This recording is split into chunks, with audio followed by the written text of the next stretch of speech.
Cool. Well, welcome everyone. My name is Kyle with Win the House You Love. And here with me is Don Robinson with Remax Alliance. How you doing? How you doing, Don? I'm doing all right. Yeah. I'm a little sad that it's rainy and dreary today. I've been getting used to the sunshine, and I think that when we're all cooped up, we could use a little sunshine. Yeah. It's disappointing, especially with like the snow that's happening, and then it turns nice weather, and then it starts raining, and it's a little rough. Or it's really sunny and you go outside and the wind chill's like -20. You're like, Yeah. no, I was expecting it to be much warmer when I looked out the window today. It's wild. So tell us a little bit of what are you kind of experiencing in the market, and how do you think that some of all these changes are impacting what's going on with buyers, especially because we're coming into spring season, which normally is big for first-time buyers, but then we also see this huge impact of the coronavirus and all this unemployment. Yeah, so that's tricky. So this is kind of my first big hurdle since I got into real estate, as far as such a big shift in dynamic in the market. So at first it was kind of difficult to kind of figure out what to do and how to proceed. I think a lot of us, everything happened so quickly, a lot of us didn't really know what was going to happen. And so I think that there's a lot of people out there that have to sell and a lot of people out there that have to buy, and the people that still have to buy, we're still buying. And I think that some of the people that I've been working with, some clients, we've been looking for a while, just kind of waiting for the perfect home, the one. And when this kind of happened, there's been a little bit of a scale back, but real estate agents have been great. We've got, we're eliminating unnecessary showings. If the property is occupied, a lot of people are doing 3D tour listings and Matterports, which are really, really fancy 3D imagings and tours through the home, so that you can really get a good idea of the home. And if you still want to go out and take a look at it, you've got all the information necessary to do so. Real estate agents are in and out of there, leaving all cabinet doors open and doors unlocked, and providing gloves and booties and sanitizer, all in an attempt to make people still feel comfortable, eliminate the amount of traffic on occupied homes as possible, and still help buyers go out there and find the perfect home. Yeah. Yeah. And I think that's what's crazy too, is you would think that everything would be a lot slower. We wouldn't see as much demand for homes anymore, but I feel like almost the opposite of that is true. What we're now seeing is the super serious buyers are the ones who are coming to the front now, because they're the ones who are saying, no, I absolutely still need to buy, because purchasing or selling a home isn't necessarily something that you do just because it's fun. It's not a very good hobby to have. Sure. Yeah. It really is a necessity. Once you start kind of peeling back the layers and realizing, well, why is somebody selling? Why is somebody buying? There's a huge necessity that comes with buying and selling real estate. And so it's been cool to see how the market's changing to reflect new ways that people have to go about that process. And it sounds like video is having a huge push in there as well. So can you talk a little bit about, like, you do some videos? I know you've done like Facebook Lives and tours for properties. Real quick, someone did ask, what market are you in, Don? Well, I live in the Vandalia Butler area. I work pretty much anywhere, but I would love to be able to do a lot more business in Vandalia Butler. My kids go to school here, and we really like the community. And but I like a lot of places. There's a lot of places I've lived over the years that I like to service as well. Centerville and Tip City and Huber Heights and Vandalia, obviously Inglewood. So yeah. Pretty much anywhere. Yeah, kind of like the Dayton, Ohio area. Really easy question in a long way possible. Yeah, like the Dayton, Ohio area. And yeah. You just put a circle around Dayton, Ohio, and as far out as you want to go, and we're good. As long as it's not a super long. I've even helped somebody sell a house in Cincinnati before. So I mean, I'm licensed in the whole state of Ohio. So it just kind of depends. But I like to help anybody who has a problem they want to solve. Absolutely. Yeah, so talk a little bit about how are you using video with buyers, especially since it's more difficult for people to go and actually view a property, right? Showings are in-person showings are a little discouraged. I don't know if they're completely out of the question, but can you explain a little bit about what does the process look like for video? And if I really want to see a property, how do I actually get started on knowing more info about it? Well, so your note on showings. So showings are way down, but houses are still selling. I mean, actually, listings for the whole year are a little over 4%. In the month of March, they went down about 2%, but then sales and solds went up another 3.5%, 13% for the whole year, and then volume went up to 28%, and that's 5% up what it was prior to COVID-19. So less showings, but people are still buying. And I think what it comes down to is, there's a lot of technology out there. If a real estate agent is capitalizing on this market right now, they're adding 3D tours and things like that. Those are pricey and often not needed in the market where people are able to come and go as freely as possible. But right now, with everyone taking precautions, it's a really nice service. But I think it really comes down to trusting your real estate agent. I've had an opportunity to help a few people out of state who are buying a house that they've never set foot in, and they're relying on me to relay all that information. And I walk through the property, and I've gathered all the information that I know what they're looking for in a home. And so I'm, as a real estate agent, you gotta go hunting for your client. You gotta rip off the shirt, throw the blade in the mouth, jump out the boat, and go get the fish. You really do. And especially when you have these clients who are putting hundreds of thousands of dollars up and they're moving from out of state, they really need someone they can trust. So it really comes down to having a really solid agent who's able to really walk you through the property and utilize video. And I've done it through Facebook Messenger before. I've done videos where I sent it to a personal link to YouTube, any and every way to get as much information to your client as possible. But I think that to sum it up, it's really key that the relationship we have with your agent. Yeah, and I don't think people realize that all the time, because sometimes when they're choosing an agent, it's easy for a lot of people to just pick up a number that they found on Zillow or whatever site, call it, and then say, this is my realtor now. But if you're not actually going out and interviewing agents, asking thoughtful questions, then you're not going to have a good experience with an agent, because we have to realize that agents aren't just there to open a door and aren't just there to help you sign a contract. There's a lot that's going on. There's a lot of experience that you have.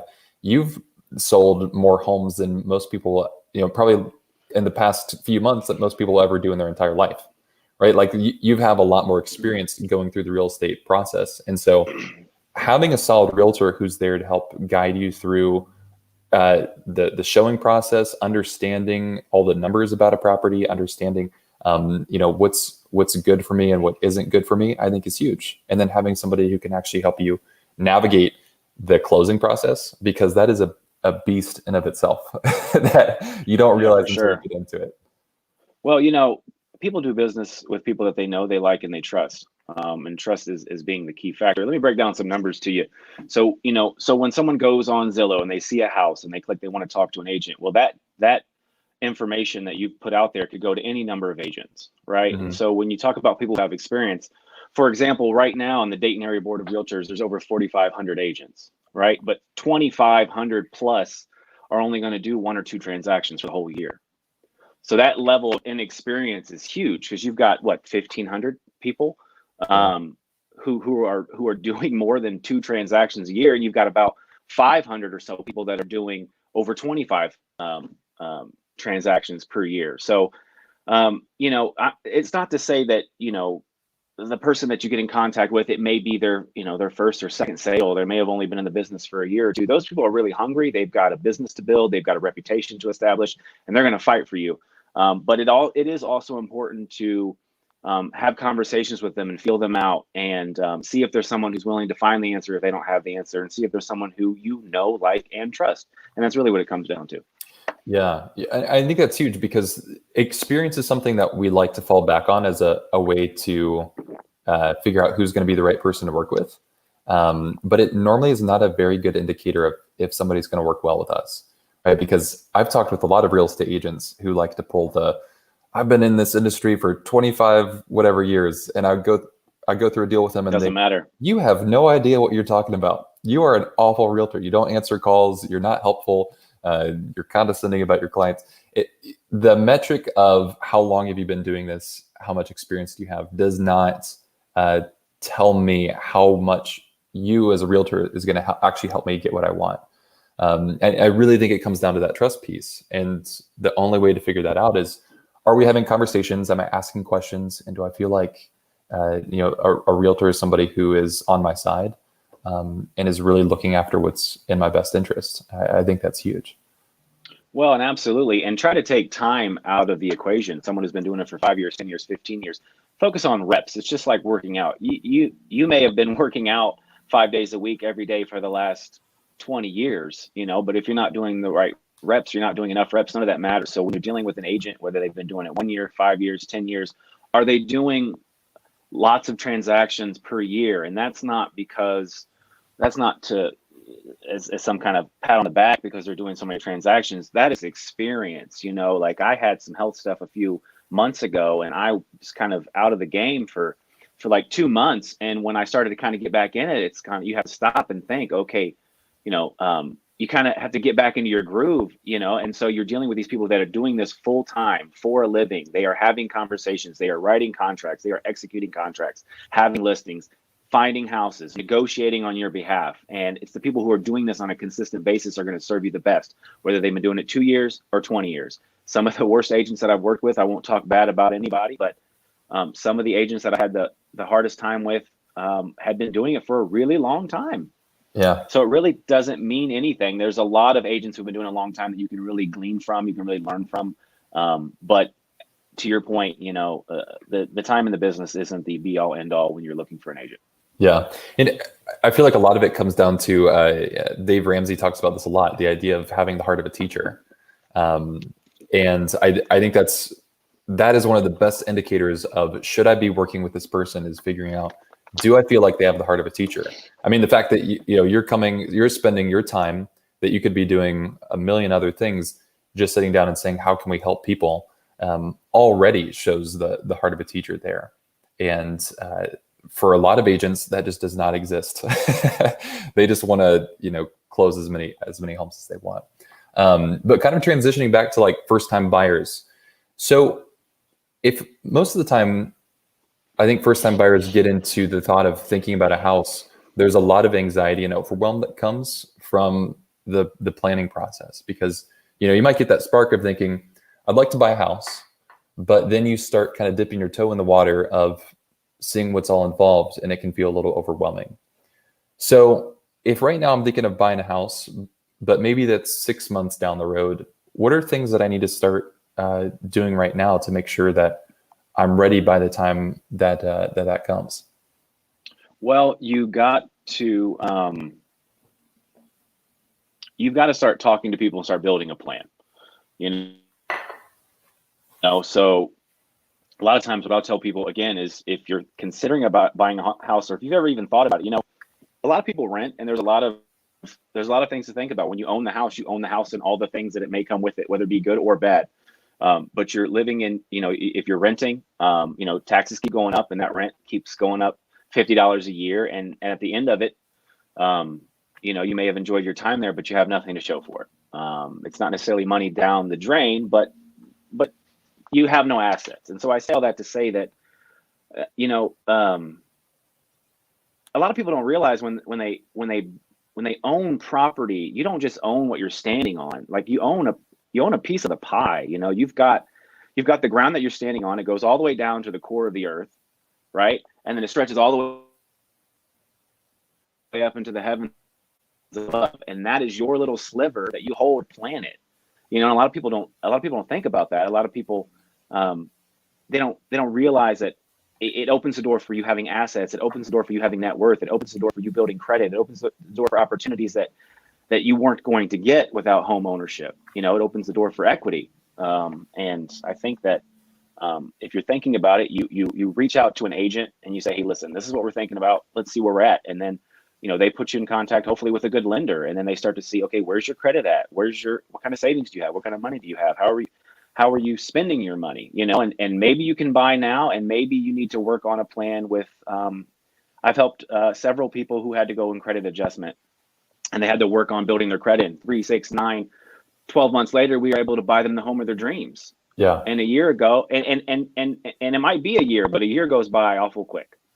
It might not feel like it in a minute, but next thing you know, you've been working towards something, you've been working toward a goal, and then a year later, you're able to finally purchase. And what was once a dream gets to become reality. But you link up with someone that you know, you like, and you trust, and you work on a plan together. Yeah. Because you're the hero of your own story. My job is to guide you.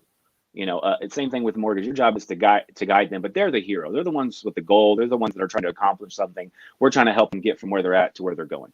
Absolutely. Yeah. And I think you touched on a huge key word there, which was the idea of plan.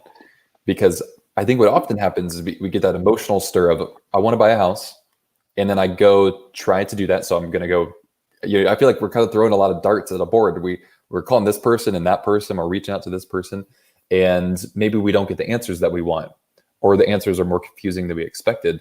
And then we can kind of get discouraged a little bit.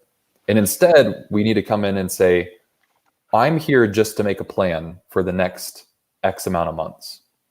Unfortunately, we don't really operate that way as people. Normally, we just kind of feel it emotionally and jump into it. But the best way to go want it now. Yeah, the best way to go into anything that's such a large purchase as buying a home. We're talking about $100,000 plus most of the time. There has to be a plan going into that. And one of the best places to start is talking with a realtor and letting them know, hey, I'm wanting to get on a good game plan moving forward. Let them be the one who's, like you said, guide you through that process. Because a good realtor should be there to help you understand what the next steps are. Some of the best clients that I work with are the ones who are like, I'm not ready to buy now, but next summer I want to buy. And so what do I need to do right now to make that work happen? And sure enough, by the time that year happens, they're ready to buy a home, and it was a great purchase for them, and the process was smooth and easy. It's the ones that call and say, hey, I need to close on this house next week that are really difficult. And, those don't always shake out to be the best. We do have a quick question here that popped in.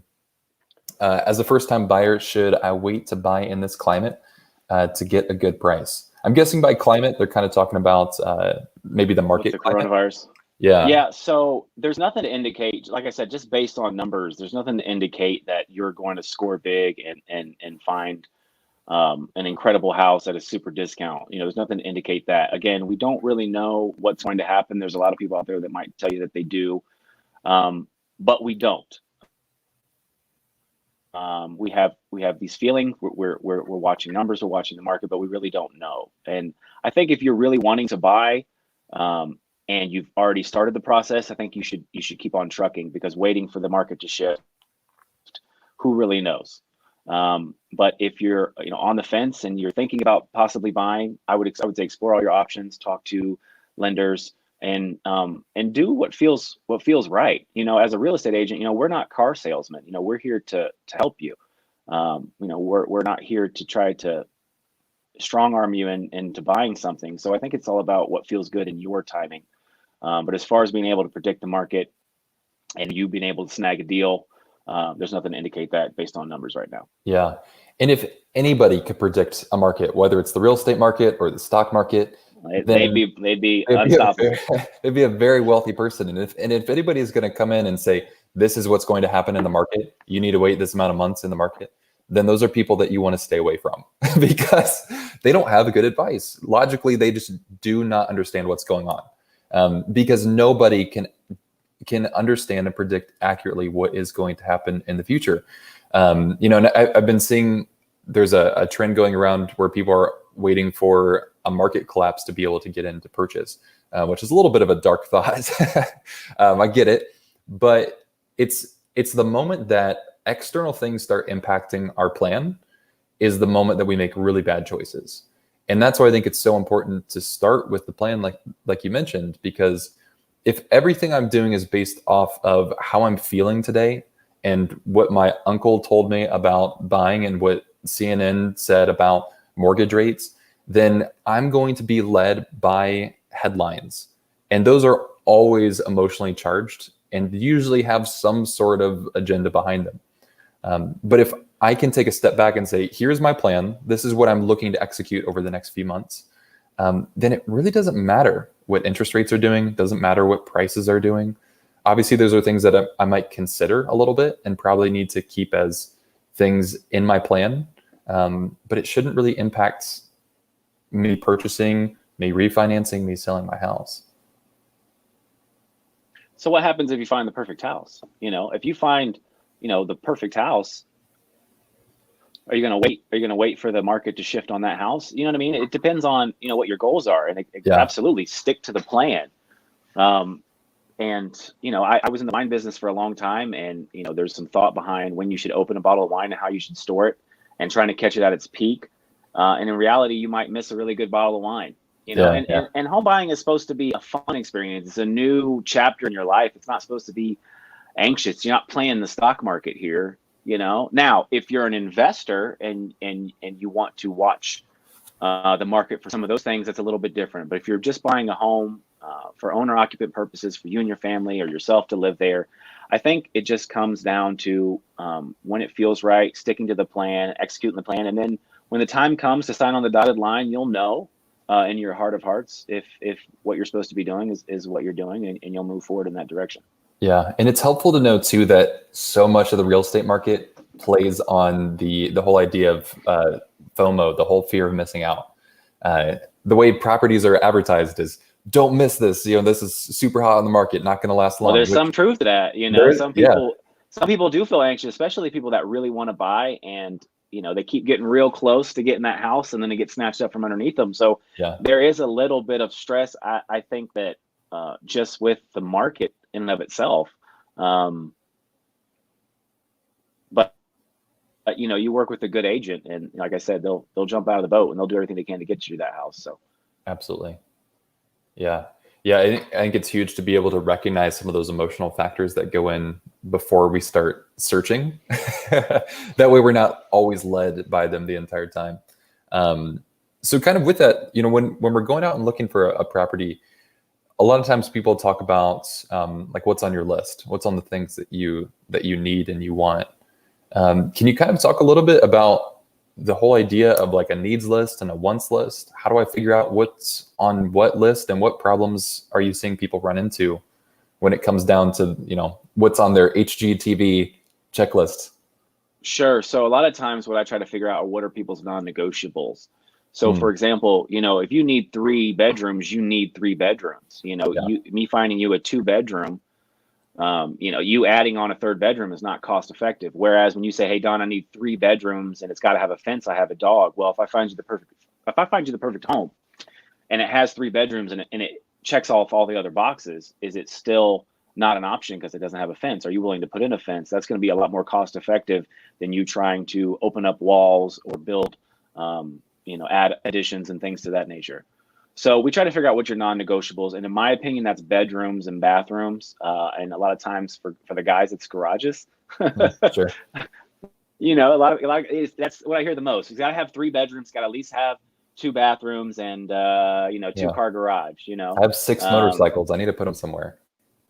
Yeah, again, but hey, listen, I can find you something. I can find you something on 3 acres. Are you willing to build a barn? You could build the most epic motorcycle housing unit of all time. Instead of me, and what I try to tell people is when they're like, it's got to have this, it's got to have this. Well, let's see what's out there that's got what we need it to have. And then when something crosses our list or crosses our path, let's be able to decipher, okay, it checks off all these other boxes. Can we work around this? Can we add this? What's the best way to go about this? And I think that, I think you really lose a lot in the process if you try to get too specific. Again, Think about square footage. Think about the size of your family. Think about square footage. Think about bedroom sizes. Think about how many bedrooms and things of that nature, because those things are going to be things you're going to want kind of prepackaged for you. But there's a lot of other things that you can add along the way to make it absolutely perfect that you may miss out on by only looking for something super specific. Yeah. Do you feel like a lot of people are going into the house search process with wanting the dream home, the forever home right now?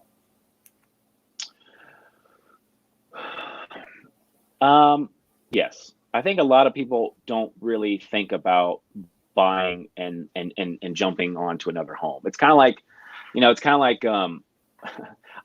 my wife and I first got married, I got her a really pretty ring. It's really, really nice. And I was paying attention to a lot of rings at the time, and I would see these couples that have been together for decades, and they would have these big old diamond rings. And she's like, oh yeah, this is my second ring. This is my second ring.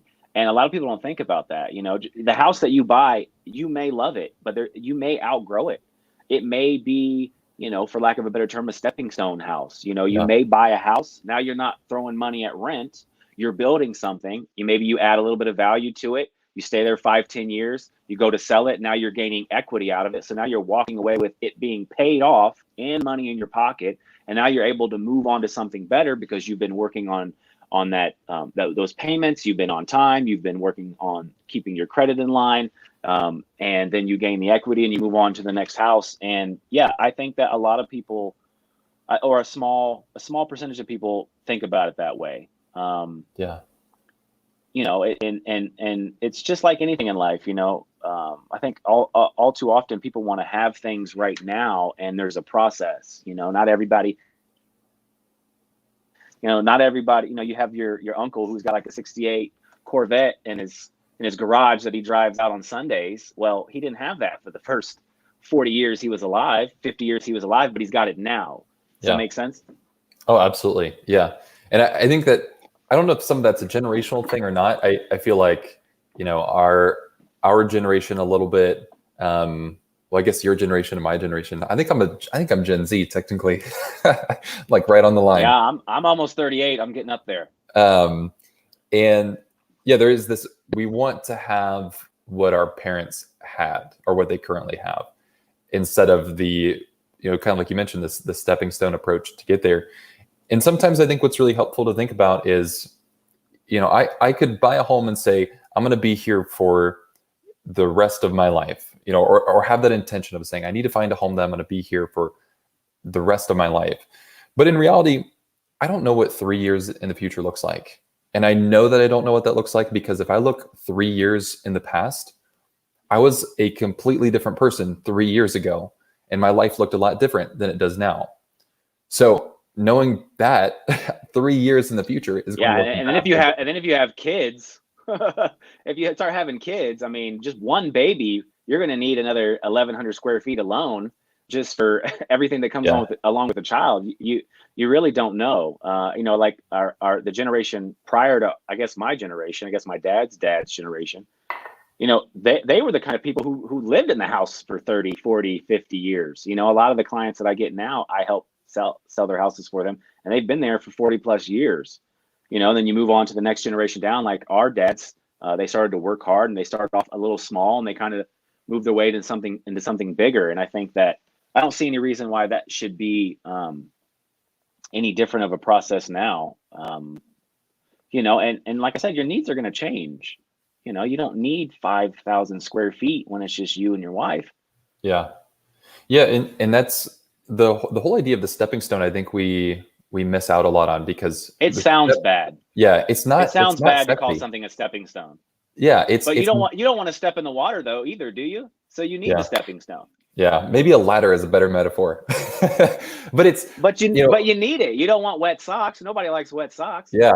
Oh yeah. If you like wet socks, then I think you might have a bigger problem. So you need the stepping stone. If your ultimate goal, that's why they talk about what's your 5-year, 10-year plan. Your 5-year, 10-year plan should be two different plans. And your 20-year plan should be way different than your 5-year plan. So it shouldn't be any different with home buying. Absolutely. Yeah, because for a lot of people, especially if you're in a higher cost area, we're in Dayton, Ohio. So the median home price around here, I think, is $143. So you can get into a home for $60,000 if you want to here. But for a lot of people, the market is a little bit more normal, where they're seeing median prices be closer to $200,000, $300,000. And then hopefully you're not in an area like California where you're looking at like a $500,000-$600,000 just to get in the low end of the price point. But sometimes that can feel like it's really out of our reach. So if a $300,000 house is the dream home that we want our family to be in, well, we can't maybe buy the $300,000 house now, but we can buy a $150,000 house. And if we're in there for 3 to 5 years, we might get a really nice bit of equity in that. Right? The home values might increase. We might have done some renovations. We paid down that mortgage a little bit. And now maybe we have an extra $50,000 that we can put on a down payment for that bigger house. Right? And that's the stepping stone, is we're building that wealth inside of a home. We're getting equity, we're getting appreciation, and we can now take that and transfer it into something that's even bigger if we want to. So I don't think the stepping stone approach is bad at all. And it's, in fact, what most people do, or how most people use real estate as a tool for wealth building, is seeing, what can I do to build the wealth in this property so that I can take that equity and transfer it into something that's going to gain appreciation even faster. I don't think a lot of people understand equity. I really don't. I don't think they really understand what's to be gained. There's obviously going to be more depending on what area that you're in. One of my favorite areas is Tip City, and the growth of home values over there is just crazy. Some people are selling their houses just because. Why would you not? Right now you're cashing in.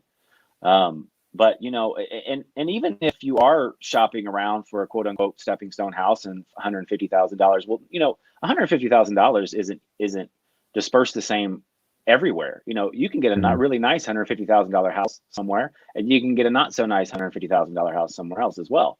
Yeah. You know what I mean? So that stepping stone house might not be such a stepping stone house, and that $150,000 house you buy now may be a $200,000 and some house 10 years from now. It's not such a stepping stone house then, is it? And now you get to cash in, and then you get to move on to something else, if that's what you need to do. But I don't want there to be.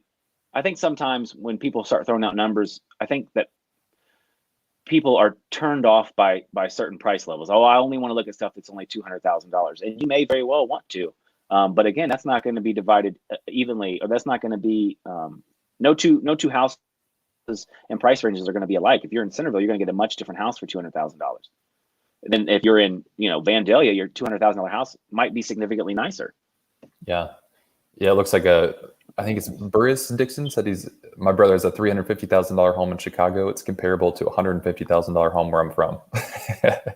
California is crazy too. Like you were touching on. I helped some clients from California selling their mom's house in Ohio, and we sold it for $250,000, and they kept telling me this house out there would be probably $900,000. Wow, that's like, wild. Geez Louise. Now I understand why the home buyers out there have anxiety for sure. Yeah. Because it's not like income is that much multiplied out there. It's higher in those higher cost areas, but it's not that much higher. It's not, but the cost of living is significantly higher. So whether or not you're making more money or not, it's expensive. Yeah. So the real thing that we learned here is you just come move to Dayton, Ohio, and you got average cost of living. First-time home buyers, gosh, first-time home buyers out here. I mean, you can really get a house out here, and so Huber Heights, I like to use Huber Heights as an example. Well, Huber Heights is one of those cities where 90% of the houses all look the same. They're all these brick style houses, Huber Home Ranch homes. But there's been so many investors that have went in, and so many homeowners that have added so much value. So at all these houses that look the same from the outside, you start going into some of these houses, and they may only be $125,000, but you're getting a move-in ready, brand new, everything from the floor to ceiling house. Yep. So that's not a bad stepping stone house. Whereas some other houses you're going to pay $125,000, and you've got to add all these things over the years. Different scenario. That may be something where you might want to stay there for maybe you really are intending on staying there for a long time. Then you start to add value to it and build it up, and then maybe sell it one day. But a lot of these first-time home buyers are able to find really, really, really nice updated houses in really great shape, right in their perfect little niche market and their price range for first-time home buying. Yeah, and something just to touch on the idea of kind of the stepping stone approach too is when you're working on real estate, even if you're not an investor, it doesn't always have to be buy a $100,000 house, sell it, buy a $200,000 house. Sometimes what's a really effective strategy is you buy a $100,000 house or something on the lower price point, live in that for a little bit, then rent that out and go buy another house.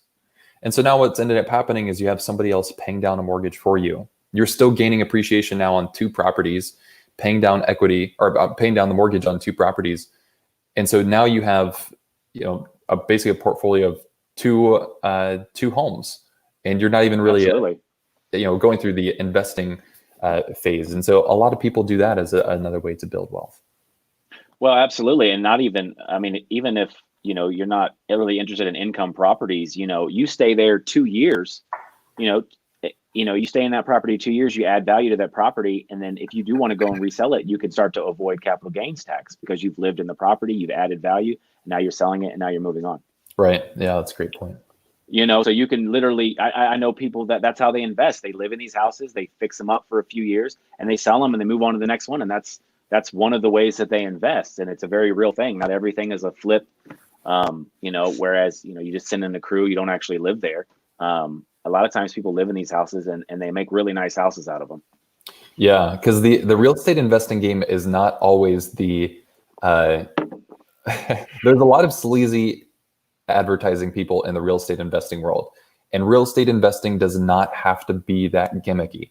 Like if somebody's thinking about getting into investing, everybody I think in the US has a really great opportunity for investing in the real estate market, whether that is their own home that they're living in, or they're just doing small things like saying, hey, instead of selling this home, I'm going to rent it out and purchase something else. But what I purchase, I'm going to make sure is something I can put a little bit of work into it.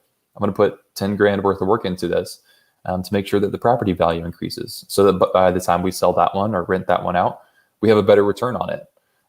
That's what we see as actually beneficial as investing. It's not these like weird schemes that people want to do in the investing world. No, it's not.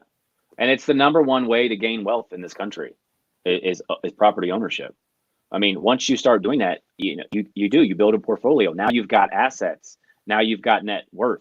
Now you're able to go out and do other things that you weren't able to accomplish before. And you could, like, if you're ever interested in owning a small business, owning your own house can really help you get that business. Whereas not owning your own house may make it more difficult to try to start your own business and things of that nature. Absolutely. There's a whole lot that goes into it that I don't think it's much more than just owning the property. Yeah. It's taking ownership of the property. It's using that property. It's a whole chapter in your life. It's a new chapter in your life. For one, it's a chapter for you and for your family. And then what you do with it, there's so many different ways you can go with it. It's not just, hey, I'm going to buy this house and I'm going to own it, and if anything goes wrong, I got to pay for it. Yeah, absolutely. What are some wins that you've seen your first-time buyers have? Oh my gosh, the first-time home buyers are the best. I love, because they are.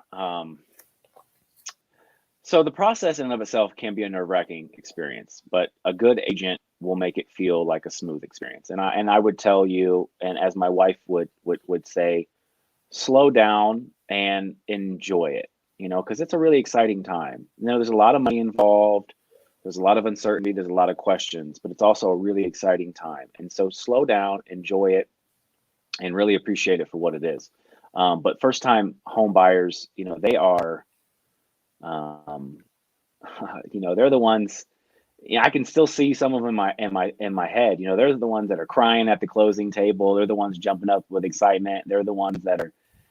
I've had people that have been looking for years, and I had one guy tell me, I never thought this was going to happen, and then it happens. He had been renting for first-time home buyer. He'd been renting for his whole life. He was probably in his late 50s, and he goes from thinking it's never going to happen, and we're able to find him the perfect home. Yeah. The price range he wanted, the payment he wanted. And I talk to him every once in a while. I check in on him, and he still just loves his house, and it's his, and he owns it. Absolutely. Yeah. I think that's. Yeah, but yeah, go ahead. No, sorry, but just to go with what you're saying, I mean, it's an exciting time for a first-time home buyer, and it can be nerve-wracking. But again, it's going to come down to you trusting your agent and trusting who you're doing business with and who's helping you with your mortgage. Right? You need people that you can talk to on a constant basis. There are people that buy and sell houses all the time. Those people don't need to talk to you all the time. But the people that are first-time home buyers, or the people that have maybe only done it once, they bought one house and now they're going to sell and buy another one. I mean, these people, they're going to have questions a lot. They're going to have updates. They're going to require updates. You're going to need your communication constantly. And having a lender that they can get a hold of all the time, having an agent they can get a hold of all the time, and to feel like they are in the know about everything, so they don't feel like anything's going to jump out at them and blindside them is huge. So constantly reiterating where we're at in the process and what to expect, and constantly updating people. And, for lack of a better term, you're holding their hand and walking them through the process. And I love to do that. I love to hold their hand, walk them through the process. We started out here. We had a goal. We had a few obstacles, but then we got to the end, and you won. You're the hero of your story. you get to high five everybody, and now you've just started a whole new chapter in your life. It's really a great feeling. Absolutely. It's great to stand back and watch and be a part of, and it's really rewarding. Yeah. Speaking of kind of like the trust of who you work with, so we have a question that says, I'm a home remodeler that's going to buy my first home soon. Should I use a friend as an inspector or realtor? Is that ever a bad idea? Well, again, so should I use a friend as an inspector? It depends on your relationship. Again, you do business with people you know, you like, and you trust. So using your friend as an inspector or the realtor, it really just depends on how much you trust them. Is it ever a bad idea? Yeah, it can be a bad idea. Just because we're friends doesn't mean you have to use me as your agent. I have to earn your business like anyone else would earn your business. Just because you know someone who, maybe they're not a licensed inspector, maybe they're a contractor. Right. So now you're relying on them to be as thorough as someone who's a licensed inspector. And then when you're dealing with friends, especially when it comes to inspector, if you've got a friend and he's your inspector or he's a construction consultant or something, and he comes in and he misses something that ends up costing you, it can damage your friendship. So it really just takes you really just have to step back and think about what your relationship is with them. I would say if you're going to use a home inspector, I say use someone who's certified, in my opinion. And if you want to use a friend that's a real estate agent, I say go for it. But like I said, you know them. Now all you gotta do is like them and trust them. And as your friend, he shouldn't be treating you any differently than if he was just treating a client he didn't know. So I think sometimes people tend to get lackadaisical. Oh, it's just my buddy, but you should be on top of that even more so. You should be doing everything you can for anyone, but your friends, I mean, my goodness, they don't have to do business with you. Yeah. They don't even, especially when it comes to thousands and thousands of dollars, they don't have to do business with you. Absolutely. Yeah. And the standards that you have for your inspector or your realtor or whoever you're working with shouldn't be lowered just because you're working with a friend. I've heard some stories of people working with friends or family, and it's, things don't get done. There's a little bit too much of a lax mindset there. So I think as long as, like you mentioned, and then you muddy the water again, because you've got these personal relationships, and the last thing is you want is a relationship to be hindered over something that could have been avoided. And I've got friends that I'm friends with now, and I'll see they'll post on Facebook, hey, we just moved or just sold my house, and so it's not. They know that I'm in real estate. They don't have to use me. And there's all different kinds of reasons for them using me or not using me. So, you don't be emotional in this business, especially if you're a home remodeler and you're investing your money. You really can't be too concerned about anyone else. You got to do with what you think is right. Absolutely. Yeah. So we have another question that says, is it typical for sellers to cover or contribute to closing costs? I think it depends on price range. I think a lot of first-time home buyers, they've got to put together their money for their down payment. There's money involved with moving. There's money involved with utilities and other costs that you may not take into consideration, and moving expenses and things like that. So it's not uncommon for first-time home buyer to require that. When you start getting in different price points, maybe 200, 300,000, things like that, it becomes a little less common. People shopping in that price range may or may not have a little extra cash on hand. It really just kind of depends, and also depends on the offer. If there's multiple offers on a property, you don't need the closing costs, but you would like the closing cost. It might be the difference between you getting the contract accepted or not. So it really just kind of depends. A lot of times you can write it into the overall list price. Instead of you having to come up with $5,000 at closing for closing costs, now you write an offer that's $5,000 more, given that your agent advises you in a way that makes sense, and you don't have to worry about appraisal issues and things to that nature. But you're going to feel it's a much softer blow to absorb $5,000 over the course of 30 years on your mortgage payment than it is to have to come up with another $5,000 at closing. Right. Yeah. And I think sometimes we have to remember that when we're writing an offer, we have to understand what the seller wants, because a real estate deal does not close unless the seller gets what they want and the buyer gets what they want. if anybody All feels parties ripped have to mutually agree. Yeah, if anybody feels ripped off, I think it can be easy to go into a deal and think we need to lowball people and try to rip somebody off. If anybody feels ripped off in a deal, they're not going to close. So when we ask a seller for closing costs, no matter how much we ask, we have to realize that that affects their bottom line. And what they ultimately want to not change is their bottom line. So we need to make sure that we have a really strong offer. If we're going to ask for closing costs, something else needs to be stronger in that offer. Is our price going to be stronger? Do we have better terms? Are we going to close quicker? Something needs to offset the fact that we're asking for the seller to basically give up a few $1,000s. Yeah, because to the seller, it's all net. When you break down a seller, it's net. That comes right off the top. Like I said, it's easier for you to pay an extra couple of dollars on your mortgage. Is a lot more absorbable than for a seller to come out $5,000 or for you to have to bring that money to closing.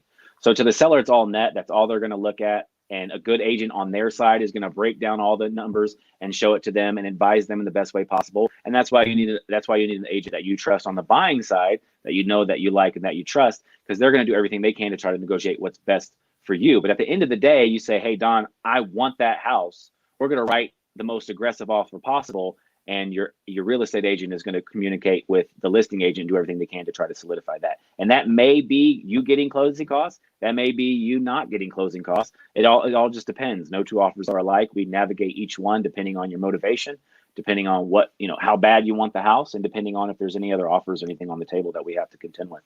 Yeah, absolutely. Cool. So we have another question. I think I might be able to answer this.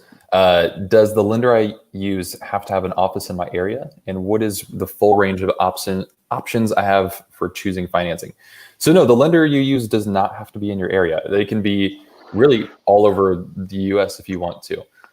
The only caution I would say with using a lender who's not in your area is just making sure that there's somebody who is great at communicating. Because there is a reputation with online lenders of not communicating very well. And I think a lot of realtors have been able to understand that as well, especially when you're using a bigger name, someone like USAA or Quicken Loans. You run into these issues where a lot of these loan officers aren't local to where they're helping somebody get a mortgage. And it can be easy to hide behind that fact and dodge phone calls and not answer emails. So I would do a lot of interviewing and make sure that when you're going through that process, if I'm not having a loan officer who's staying in contact with me right now up front before we're under contract, they're not going to communicate with you when you're under contract. Nothing's going to change just because you actually have a deal going. So I would make sure, number one, that and the process for the lender is ongoing. The process for the lender is, you guys are holding hands through the whole process. So you guys should be effectively communicating. It's a relationship like none other. There's a lot of money involved here. You guys have to communicate. There's things that you're going to need information on. There's things that they're going to need information on. And it's the same as doing business with anyone else. You don't have to use a lender out of state. You work with a lender that you like and that you trust. Absolutely. Yeah. And as far as kind of the full range of options that you have for choosing financing, it really depends on what you qualify for. But you can shop around for your mortgage however much you want. The government actually encourages you to go talk with different mortgage lenders and see what options you have available. So then what options you actually do have available is in terms of what kind of loans you can get. Are you doing like a conventional FHA, VA, USDA, or what kind of terms you can get? So what are your rate, your mortgage insurance, down payments, everything like that. Really it's just going to depend on the lender and what you qualify for. So I recommend talking with a mortgage broker. They're going to be someone who can actually shop different lenders on your behalf. But then also check out someone like a credit union, check out a bank, compare those different offers and see what you can get, because trying out different types of lenders is going to yield you the best result. If I just go to Loan Depot and Quicken Loans in USAA, then I'm not going to get as many options as if I go to a broker, a credit union, and then a bank or another large lender. Yeah, absolutely. And I would say think outside the box other than banks.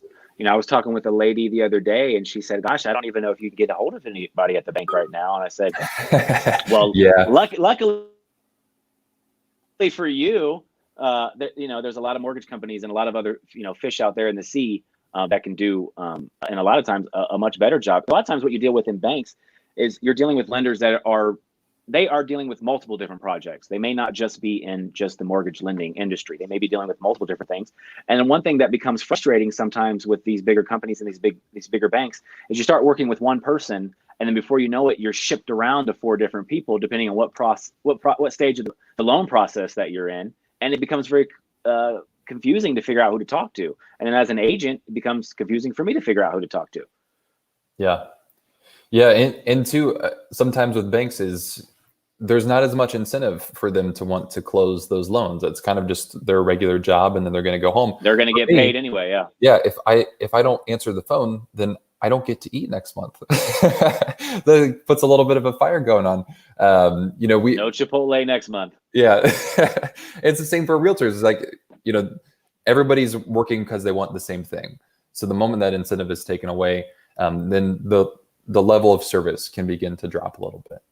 Well, and it's I saw something the other day, and I'll probably butcher it, but basically they talk about how the lion spends most of their day sleeping, and the lion really only gets up to hunt when they're hungry, and then they're content the rest of the day. And I think sometimes as humans, it can be the same. It can be the same way.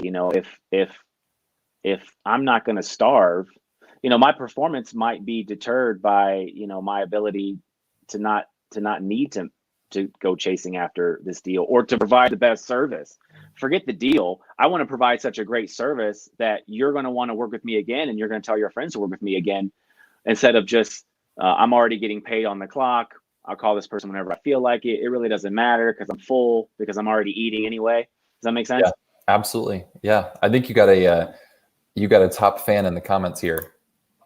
Oh snap! Oh, that's not a picture of my daughter, but it's definitely my daughter. So I love you too, baby. Oh, now I'm gonna blush. My face is gonna get all red. I gotta get the makeup back here again. You got a fan club watching at home. No pressure. All right, we got a question here from Molly. It says, will the new credit rubric coming out mean that it will be harder to get a mortgage? I believe it's called FICO 10. So I am not familiar with FICO 10, to be honest with you. I have not heard of any changes happening in the mortgage world. FICO is always coming out with new credit scoring models. And they can come out with as many as they want to, but until Fannie Mae, Freddie Mac, and Ginnie Mae actually accept a new credit scoring model, then it doesn't matter. So currently they're not anticipating using any type of new scoring model that I'm familiar with. If they do, then it will probably be some bigger news, but they've been using the current scoring model for, I don't know how long, way too long probably at this point. But we're always seeing new credit scoring models come out from FICO and new types of Vantage scores and all that. The people who adopt those more are people who give out credit cards and auto loans, more short-term debt, but longer-term debt normally doesn't change their scoring models that they use that much because they try to be as consistent and conservative as possible. But if any changes do come out, I will definitely let you know. I just haven't heard of anything recently. Have you?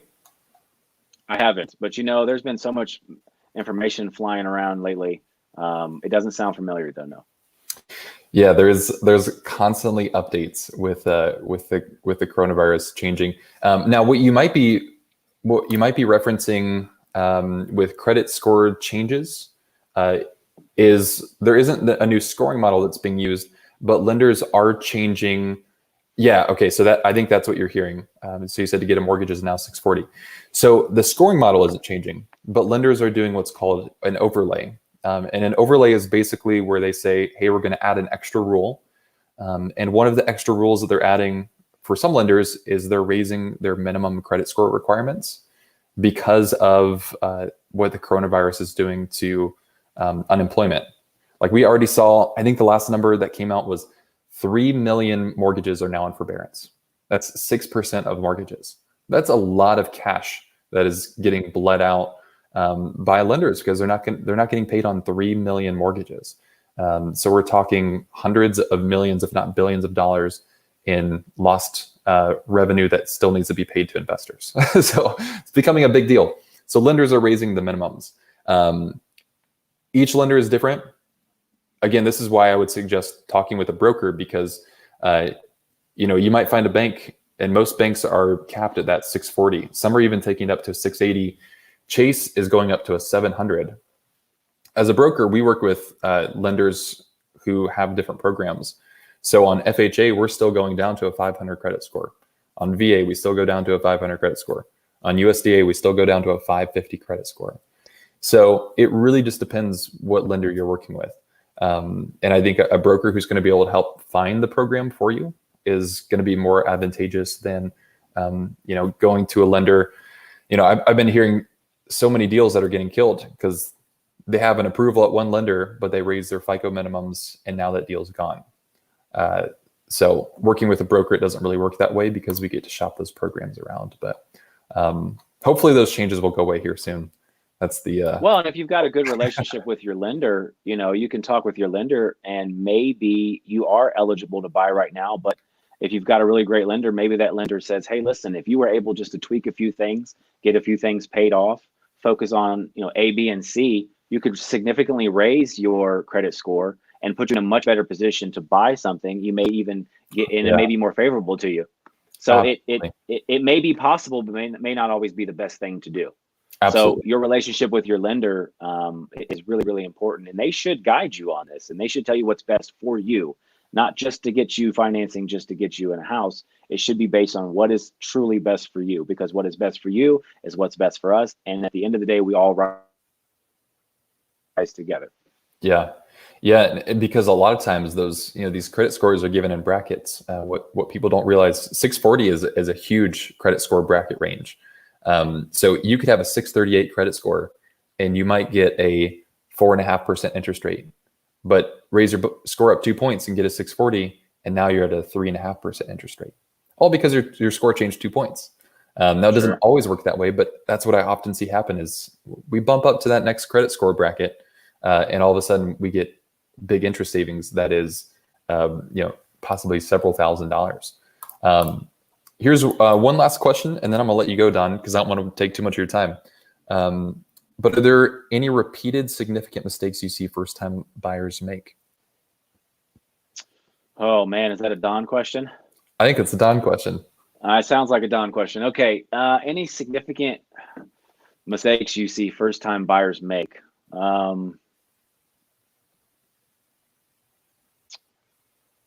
Well, I don't know. It's tough. It's tough to think about what determines a mistake.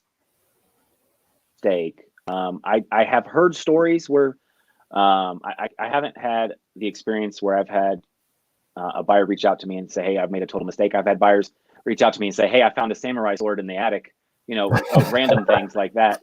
Just the randomness of things. I've heard those, but I have heard some stories where, people, they moved into something else and they hate it there now. And, like, for example, I know a couple, they didn't use me as a real estate agent, but they lived in this house out in the Germantown area. And it was a nice house. It wasn't anything crazy, but it had this huge backyard. It was this big, beautiful backyard, completely all fenced in. And they had a young family, and we went over there for a cookout, and it was just a really good time. I just really enjoyed that property. I found out they moved, and I saw some pictures, and they were in one of a more suburban area. The houses were a little more close knit, and I thought, oh man, that stinks. They don't have that backyard anymore. And then I heard someone says, yeah, they're not crazy about it. They miss their old yard. So I think the biggest mistake would be moving too quickly. I get so many people. I used to work with Zillow a lot, and it's like people kind of just get a random thought, and then they see a house, and all of a sudden they think, oh, we kind of want to buy a house now. And then they call on the house, and they look at a house, and they start having real estate conversations. And it may not be your time. I always tell people, if I got to show you one house, 100 houses, 1,000 houses, we're going to find the one. We're not in a rush. We're not in a hurry. I was helping some clients. They called me yesterday. I've been helping them for over a year, and they told me they already own some property out in Kentucky, and they decided they were just going to build a house out there.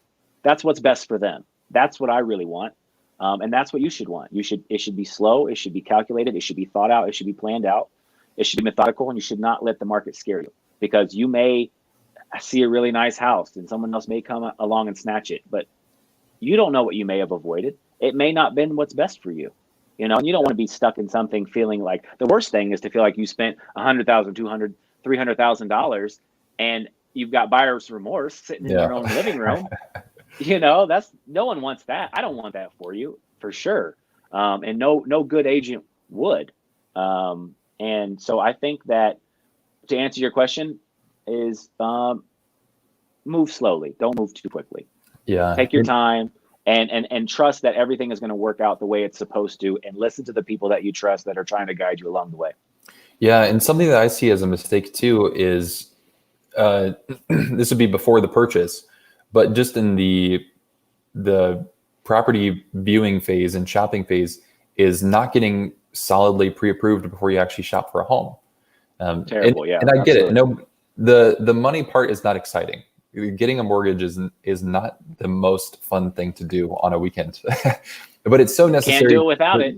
Yeah, it's so necessary to know what those numbers are, because I need to know what my monthly payment's going to be, and I need to know how much cash I need to bring to the closing table, because I cannot tell you the amount of times I've heard realtors talk about they go out, they have this client that they love spending time with, they're great to work with, they had so much fun viewing 10 properties over the weekend, and then turns out they can't get approved, or what they can get approved for is half of what they were looking at.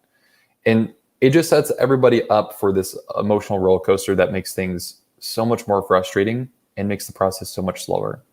So if you listen, Kyle, you wouldn't go to the store without your wallet. You wouldn't go to the grocery store without your wallet. You got to know. Well, I've done it before.